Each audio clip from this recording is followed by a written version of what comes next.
Свою продукцию на международном рынке телевизионного контента телекомпания «Грозный» представила только второй раз. Однако уже сегодня чеченский телеканал начинает конкурировать в медиаиндустрии не только России, но и стран СНГ. Сотрудничество со многими ведущими студиями ограничивает особый подход «Грозного» к своей аудитории, который в первую очередь учитывает ее ментальность.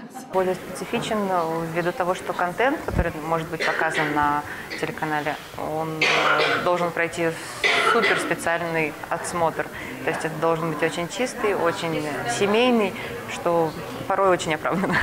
То есть такого контента не очень много, и он чаще всего достаточно дорогой, потому что, по моим ощущениям, эта потребность в таком контенте, она как у федерального канала. То есть она здесь сопоставима, а контент подобного рода, он, безусловно, стоит каких-то больших денег, чем другой. Художественные, документальные фильмы, сериалы, развлекательные программы. На выставке представлены десятки разновидностей контента, которые презентуются здесь же. Цель каждого производителя телевизионной продукции – привлечение партнеров на постоянной основе. Грозные участвовали у нас в Одессе, это было в конце июня. И вот ваш коллега Заур, он делал очень хорошую презентацию канала, он рассказал, как канал работает, какой контент вы ищете. И затем провел круглый стол на одном из одесских каналов.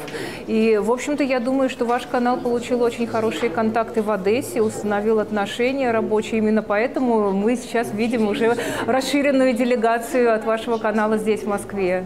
За несколько дней на выставке World Content Market приняли участие свыше 800 участников. За это время представители чеченского телеканала заключили ряд выгодных соглашений. Огромное количество интересной продукции представлено сегодня на рынке телевизионного контента.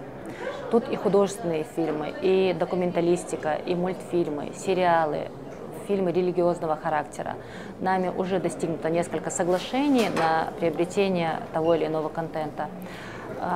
Участники, которые присутствуют здесь практически со всего мира, отметили, что телеканал «Грозный» – это единственный канал, который с собственного времени эфирного вырабатывает гораздо больше, нежели контента. Это, конечно, приятно, это радует.